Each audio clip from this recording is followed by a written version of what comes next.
दिन में आप सभी का स्वागत है। मैं शर्मिष्ठा सिन्हा, एक डाइटिशियन। हमारे चैनल को लाइक करें, सब्सक्राइब करें और फॉलो करें, जहां हम आपको आयुर्वेदिक चिकित्सा, डाइटरी एडजस्टमेंट्स, लाइफस्टाइल चेंजेस और योग के माध्यम से कई बीमारियों से प्राकृतिक राहत पाने के लिए गाइड करते हैं। डिप्रेशन या अवसाद का कारण क्या है? डिप्रेशन के अलग अलग कारण हो सकते हैं। हालांकि इसे रोकना हमेशा संभव नहीं होता है, लेकिन इसके कारणों के बारे में जानकारी प्राप्त करना प्रभावी समाधान खोजने में सहायक हो सकता है। यहाँ प्रमुख कारण हैं जो अवसाद में योगदान कर सकते हैं। क्रोनिक तनाव, मनोवैज्ञानिक कारण, जैविक कारण, जीवन शैली और आहार और पर्यावरणीय कारण। आइए इनमें से प्रत्येक कारण पर गहराई से विचार करें। एक, दीर्घकालिक तनाव या स्ट्रेस। डिप्रेशन या अवसाद के जटिल कारणों को समझना इस जटिल स्थिति पर काबू पाने की यात्रा को साझा करने और खुशी और पूर्णता का रास्ता खोजने के लिए आवश्यक है। अवसाद एक बहुआयामी बीमारी होने के कारण विभिन्न कारकों से प्रभावित हो सकता है। हालांकि अवसाद को रोकना हमेशा संभव नहीं हो सकता है, लेकिन इसके संभावित योगदान देने वाले कारकों की खोज से मूल्यवान अंतर्दृष्टि मिल सकती है। एक प्रमुख कारक जो अवसाद में महत्वपूर्ण योगदान देता है, वह दीर्घकालिक तनाव या स्ट्रेस है। अवसाद को एक मन और शरीर की बीमारी माना जा सकता है, जो मुख्य रूप से तनाव के उच्च स्तर के बने रहने से उत्पन्न होती है। जब व्यक्ति किसी विशेष घटना या स्थिति के आसपास तीव्र नकारात्मक भावनाओं या विचारों से खुद को अभिभूत पाता है और यह तनाव एक निश्चित सीमा से अधिक हो जाता है, तो यह मस्तिष्क को नुकसान पहुंचाने की क्षमता रखता है, जिससे अंततः अवसाद का विकास होता है। यह स्वीकार करना महत्वपूर्ण है कि कई व्यक्तियों ने जीवन की कुछ घटनाओं से गुजरने के बाद अवसाद का अनुभव करने की सूचना दी है। ये घटनाएं ट्रिगर के रूप में कार्य कर सकती हैं, जो मानसिक स्थिरता और अस्थिरता के बीच नाजुक संतुलन को बाधित करती है।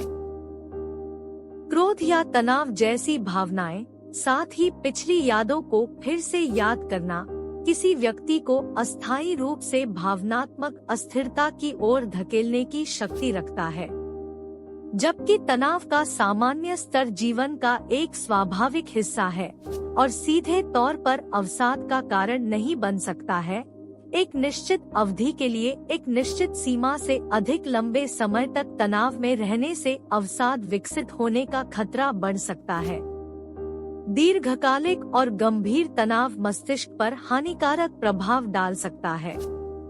जब कोई व्यक्ति तीव्र और लंबे समय तक तनाव का अनुभव करता है, तो इससे शरीर में कोर्टिसोल जैसे तनाव हार्मोन का स्राव हो सकता है।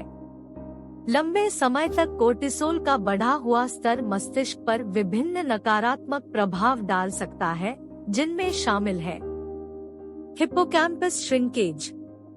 दीर्घकालिक तनाव हिप्पोकैम्पस को श्रिंक या सिकोड़ सकता है, जो स्मृति और सीखने में शामिल मस्तिष्क क्षेत्र है। इससे स्मृति और संज्ञानात्मक कार्यप्रणाली में कठिनाई हो सकती है। Disrupted neurotransmitter balance. तनाव मस्तिष्क में रासायनिक संदेशवाहक या न्यूरोट्रांसमीटर के संतुलन को बाधित कर सकता है।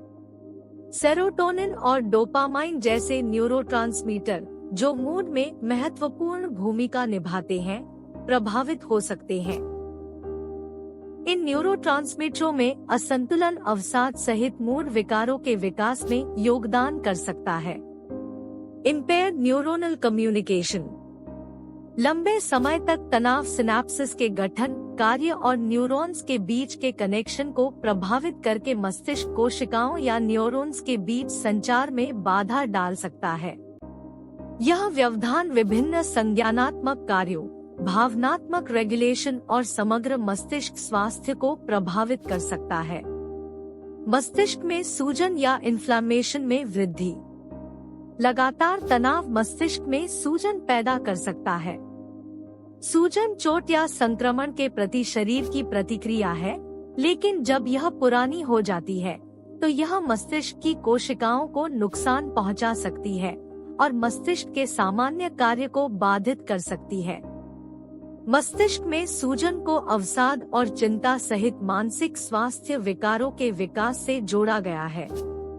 यह ध्यान रखना महत्वपूर्ण है कि जहां तनाव मस्तिष्क पर नकारात्मक प्रभाव डाल सकता है, वहीं मस्तिष्क में उल्लेखनीय लचीलापन और ठीक होने की क्षमता भी होती है। तनाव कम करने का अभ्यास करना, ध्यान और प्राणायाम की अभ्यास करना, योग्यता के अनुसार व्यायाम करना, स्वस्थ आहार लेना तनाव को कम कर सकते हैं।